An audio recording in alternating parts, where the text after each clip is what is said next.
Bom dia, gente querida! Hoje estamos alguns minutinhos mais tarde do normal, porque a gente teve alguns problemas técnicos aqui.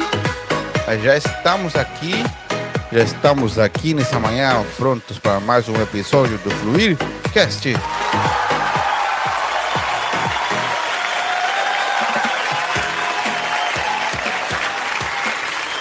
Que bom que você pode estar junto com a gente nessa manhã. Estávamos há uma semana longe daqui das programações.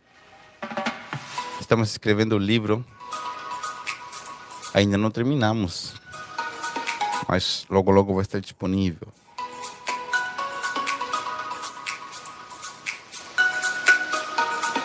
Estamos tratando o assunto já há várias semanas e hoje eu queria ir concluindo esse assunto, não concluir definitivamente, mas ir concluindo esse assunto, indo para um lugar mais central do que nós temos falado nessas últimas semanas. Como é importante aprender sobre a voz do Espírito em nós, como identificamos, tudo mais, ok? E hoje eu quero ler um texto bíblico para vocês, que está em Lucas capítulo 11. Nós vamos encontrar esse texto bíblico, essa mesma história, esse mesmo relato também no livro de Mateus capítulo 6. Mas eu quis ler Lucas porque Lucas ele mostra coisas que em Mateus não aparecem, tá? E eu acho muito importante. Lucas 11, a partir do versículo 1 diz assim: E aconteceu que, estando ele, se referindo a Jesus, orando num certo lugar, quando acabou, lhe disse um dos seus discípulos: Senhor, ensina-nos a orar, como também João ensinou os seus discípulos.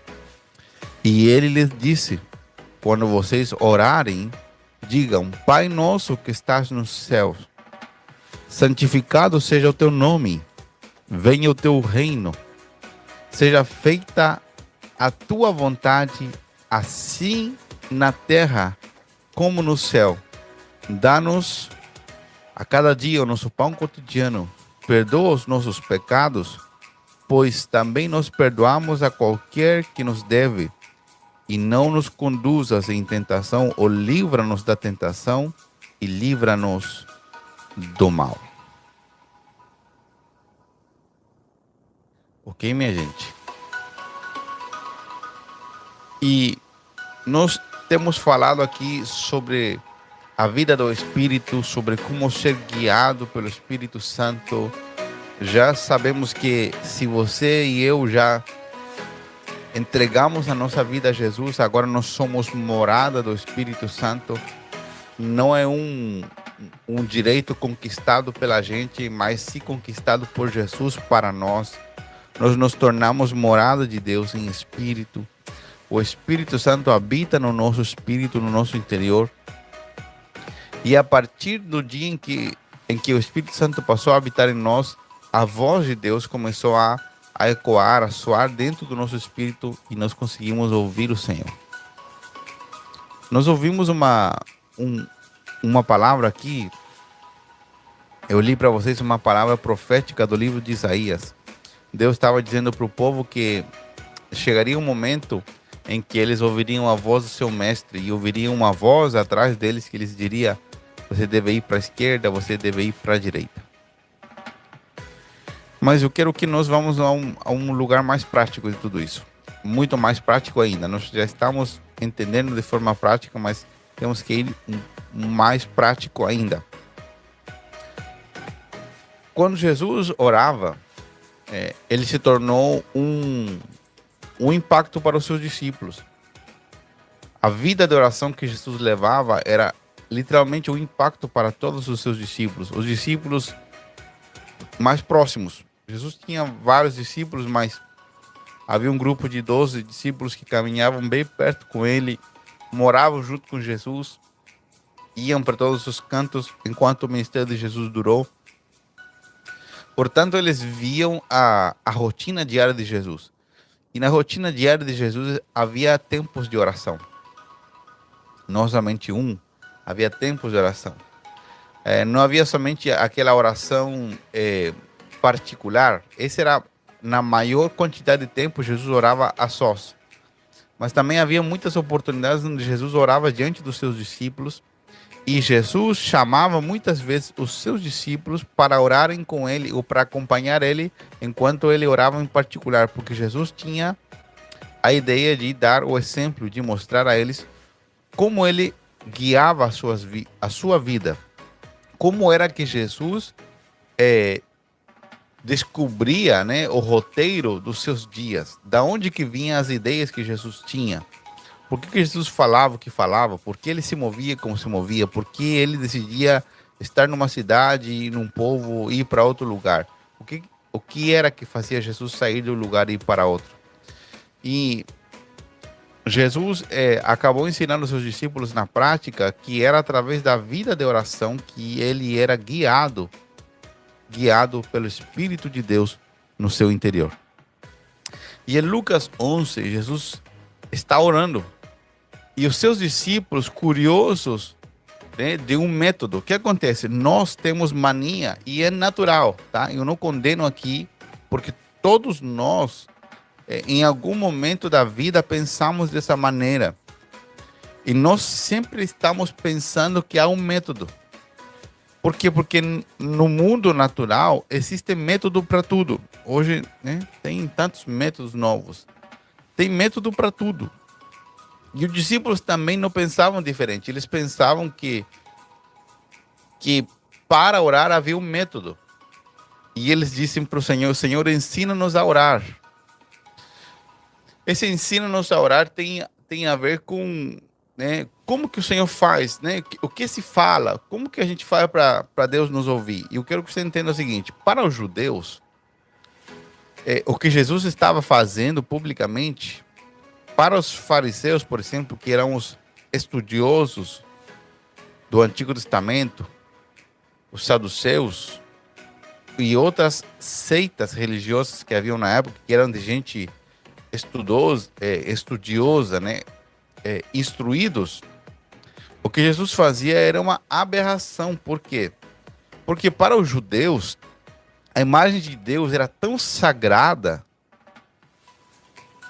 tão pura, que era impossível quase do homem se relacionar com Deus, que é um absurdo, porque Deus estava se revelando à humanidade, porque Deus queria recuperar sua comunhão com o homem.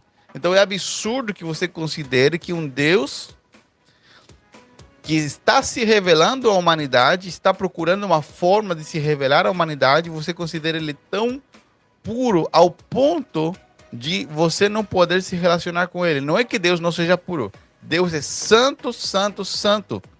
Só que a santidade de Deus não está destinada a nos tornar, a ele se tornar inalcançável para nós. E era o que os judeus achavam, que, né, não podia nem escrever o nome de Deus. Mas quando Jesus chegou, ele começou a chamar Deus de Pai. Ele revelou que nós podíamos nos aproximar de Deus. Que negócio estranho era esse? Então, para os discípulos de Jesus, que eram judeus, ainda era um pouco estranho poder conversar e falar diretamente com Deus. Então, eles falavam assim: não tem que ter um método para falar, não tem que ter uma cerimônia para se achegar a Deus. E Jesus, ele lhes ensinou a orar. E Jesus deu o padrão da oração do Pai Nosso. O Pai Nosso, se você está me vendo aqui nessa manhã, ou me vendo, sei lá, anos depois, quem sabe, você está assistindo esse vídeo, ou está ouvindo esse áudio no Spotify, no Deezer, sei lá onde, em alguma outra plataforma digital. Muitas pessoas tomaram a oração do Pai Nosso como uma reza. O que é rezar? Qual que é a diferença entre orar e rezar? Jesus dá a definição de rezar em Mateus capítulo 6. Rezar é repetir algo sem sentido. Eu posso tomar o Pai Nosso e rezar ele, repetir, mas sem lógica. Porque nenhuma oração bíblica é uma reza, é uma repetição obrigatória sem sair. Não. As orações bíblicas, elas são um parâmetro, um padrão, uma base, um sustento para a gente saber como orar. E Jesus disse, vocês vão orar da seguinte forma: Pai nosso que estás no céu, santificado seja o teu nome.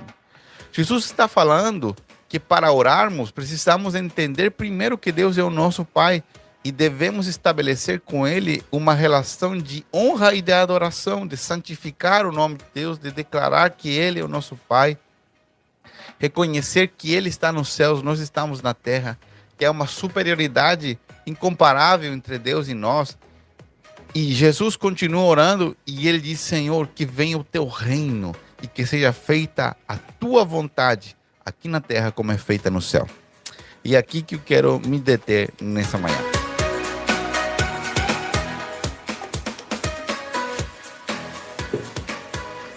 Por quê? Porque essa é a chave dessa oração. Jesus começa orando a partir do seguinte padrão, dizendo: Pai, eu reconheço que eu sou filho agora de um Deus vivo, de um Deus eterno que está nos céus, de um Deus que precisa ser adorado, conhecido. Só que Jesus continua orando e ele diz: Senhor, o meu desejo na oração é pedir que venha o teu reino. Cada vez que a Bíblia menciona essa expressão reino, principalmente no Novo Testamento, se refere ao governo invisível de Deus sobre uma esfera de autoridade. Por que invisível? Porque Deus hoje não está governando por completo. O governo de Deus hoje ele é parcial através dos homens. Onde o reino de Deus está estabelecido? Em todo lugar onde uma pessoa decide caminhar em obediência a Deus. Ali o reino de Deus se estabelece na vida de uma pessoa, na realidade de uma família, na realidade de uma casa, na realidade de uma empresa. Em todo lugar onde alguém decide obedecer a Deus, ali o governo de Deus, o reino de Deus, onde há um rei reinando sobre alguém, sobre um território, ali o governo de Deus se estabelece. É um governo invisível. Deus não vai vir governar com exércitos. Não, Deus governa através da sua vontade dentro do coração dos homens. Isso fica evidente nas nossas palavras, na nossa mudança. E nós vamos mudando aos poucos a nossa vida conforme ao padrão de Deus. Agora Jesus dá uma chave aqui, importantíssima. E esse é o assunto central do nosso podcast nessa manhã. Jesus disse: Pai, quando eu for orar, eu quero compreender que eu tenho que pedir que seja feita a tua vontade e não a minha. Uma das maiores brigas que nós vamos ter durante a vida e o propósito principal de Deus enviar o seu Espírito Santo a nós e que nós possamos ouvir a sua voz e aprender como ouvir a voz do Espírito Santo, isso só faz sentido se você e eu compreendermos que a voz de Deus foi enviada a nós para que nós façamos a vontade de Deus e não a nossa. Qual é a chave de tudo isso? Descobrimos que a vontade de Deus ela é boa, agradável e perfeita. Não tem erros na vontade de Deus.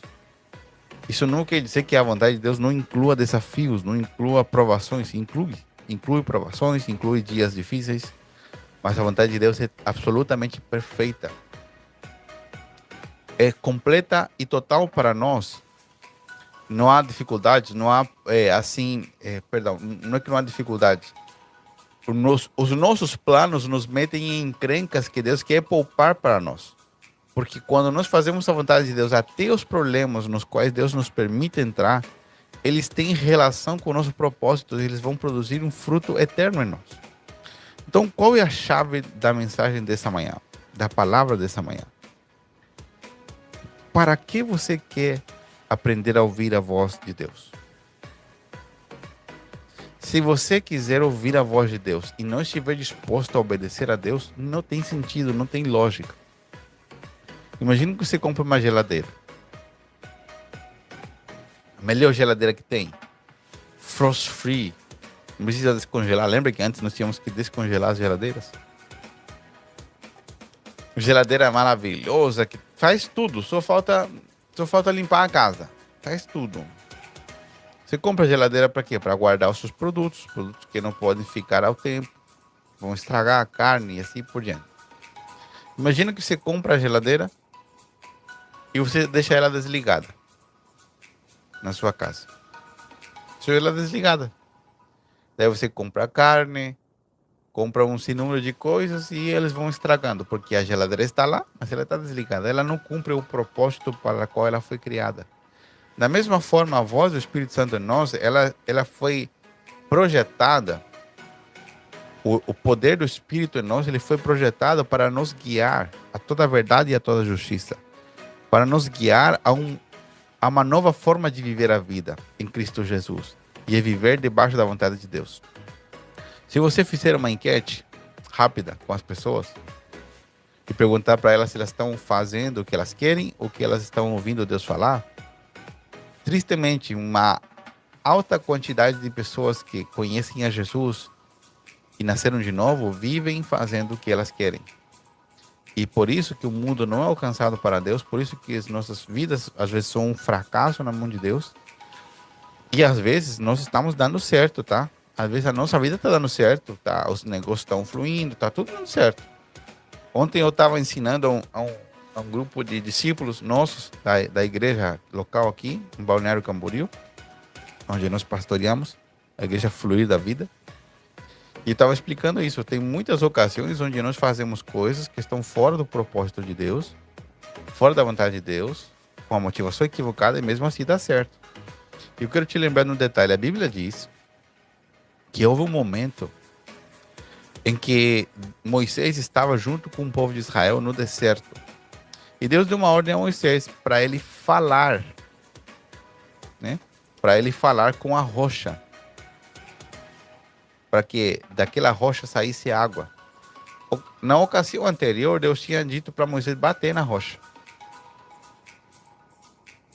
Só que na segunda ocasião, Deus disse para ele falar com a rocha. Só que o que aconteceu? Moisés estava num momento complicado, complexo. O povo de Israel não era fácil. Era uma nação complicadíssima. Mas a Bíblia diz que ali, por diversos motivos, até de raiva, Moisés acabou batendo na rocha. Deus falou para ele falar com a pedra, não para ele bater. Ele tinha que falar para que saísse água. Ah, pastor, meu Deus, será que não é conta da carochinha? Não, a história é real mesmo. Que ele falasse com a rocha para a rocha brotar água dali. O que Moisés fez? Ele bateu. Ele não fez o que Deus pediu. O que aconteceu? Saiu água mesmo assim. Então, muitas vezes, nós vamos fazer o que Deus não nos pediu e às vezes vai dar certo. Só que isso não quer dizer que você está fazendo a vontade de Deus. Aonde Deus quer nos levar? A que nós aprendamos que não tem nada melhor do que experimentar a vontade de Deus para a nossa vida. E vamos fechar esse podcast nessa manhã.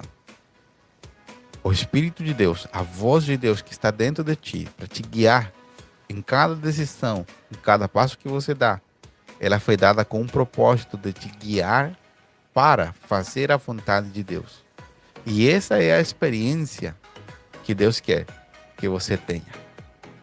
E junto com essa palavra, eu quero desejar para você um ótimo dia.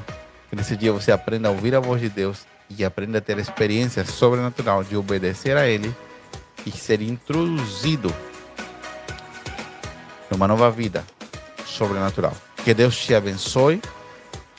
Que você tenha um dia maravilhoso. E que hoje você possa experimentar das bondades de Deus sobre a sua vida. Ok? Tchau, tchau. Deus te abençoe. Tchau, tchau, tchau. Tchau.